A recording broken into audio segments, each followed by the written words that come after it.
What the white whale was to Ahab has been hinted.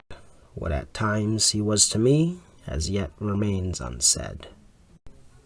Aside from those more obvious considerations touching Moby Dick, which could not but occasionally awaken in any man's soul some alarm, there was another thought, or rather vague, nameless horror concerning him, which at times by its intensity completely overpowered all the rest, and yet so mystical and well nigh ineffable was it, that I almost despair of putting it in a comprehensible form.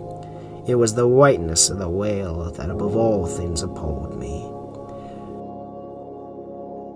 Though in many natural objects, whiteness refiningly enhances beauty, as if imparting some special virtue of its own, as in marbles, japonicas, and pearls, and though various nations have in some way recognized a certain royal preeminence in this hue, and the Hanoverian flag bearing the one figure of a snow-white charger, though in other mortal sympathies and symbolizings, this same hue is made the emblem of many touching noble things, the innocence of brides, the benignity of age. Though even in the higher mysteries of the most august religions it has been made the symbol of the divine spotlessness and power, by the Persian fire worshippers, the white-forked flame being held the holiest of the altar, and in Greek mythologies, great Jove himself being made incarnate in a snow-white bull. And though directly from the Latin word for white, all Christian priests derive the name of one part of their sacred vesture, the alb or tunic worn beneath the cassock.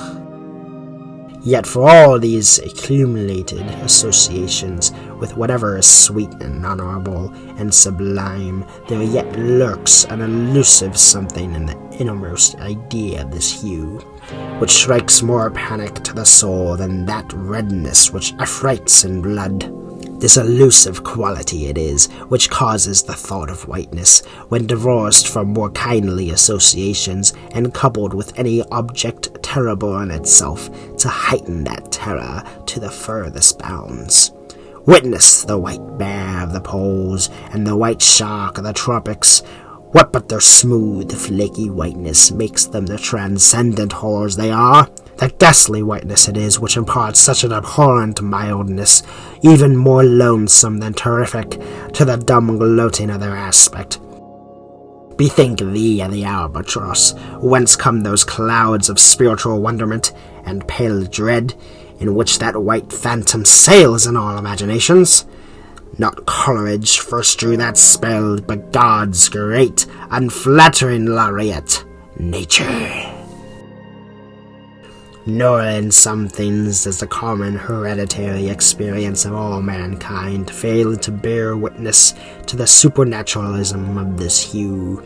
It cannot well be doubted that the one visible quality in the aspect of the dead which most appalls the gazer is the marb or pallor lingering there, as if indeed that pallor were as much like the badge of consternation in the other world as of mortal trepidation here. And from that pallor of the dead we borrow the expressive hue of the shroud in which we wrap them. Nor even in our superstitions do we fail to throw the same snowy mantle round our phantoms, all ghosts rising in a milk-white fog. Aye, while these terrors seize us, let us add that even the king of terrors, when personified by the evangelist, rides on his pallid horse. Therefore, in his other moods, symbolize whatever grand or gracious thing he will by whiteness. No man can deny that in its profoundest, idealized significance, it calls up a peculiar apparition to the soul. Or what is there apart from the traditions of dungeon warriors and kings, which will not totally account for it, that makes the White Tower of London tell so much more strongly on the imagination of an untraveled American, and those sublimer towers, the White Mountains of New Hampshire, whence, in peculiar moods, comes that gigantic ghostliness over the soul at the bare mention of that name. Tell me why this strong young colt, foaled in some peaceful valley of Vermont, far removed from all beasts of prey. Why is it that upon the sunniest day, if ye but shake a fresh buffalo robe behind him, that he cannot even see it, but only smells its wild animal muskiness? Why will he start, snort, and with bursting eyes paw the ground in frenzies of affright? Nay, but here thou beholdest, even in a dumb brute, the instinct of the knowledge of the demonism in the world.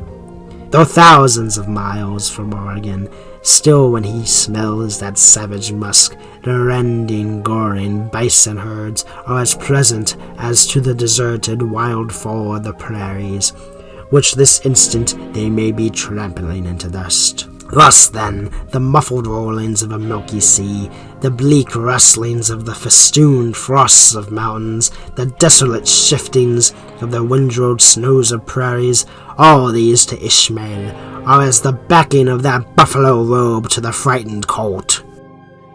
Thus, then, the muffled rollings of a milky seals it that, by its indefiniteness, it shadows forth the heartless voids and immensities of the universe, and thus stabs us from behind with the thought of annihilation, when beholding the white depths of the Milky Way?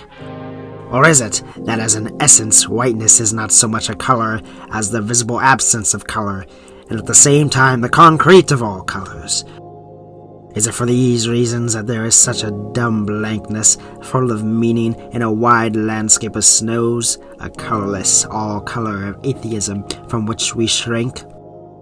And when we consider that other theory of the natural philosophers, that all other earthly hues, either stately or lovely emblazoning the sweet tinges of sunset skies and woods, aye, and the gilded velvets of butterflies and the butterfly cheeks of young girls, all these are but subtile deceits, not actually inherent in substances, but only laid on from without, so that all defying nature absolutely paints like the harlot, whose allurements cover nothing but the charnel house within. And when we proceed further, and consider that the mystical cosmetic which produces every one of our hues, the great principle of light, forever remains white or colorless itself, and if operating without medium upon matter, would touch all objects, even tulips and roses, with its own blank tinge. Pondering all this, the palsied universe lies before us a leper, and like wilful travelers in Lapland who refuse to wear colored and coloring glasses upon their eyes, so the wretched infidel gazes himself blind at the monumental white shroud that wraps all the prospect around him. And of all these things, the albino whale was the symbol. Wonder ye then at the fiery hunt?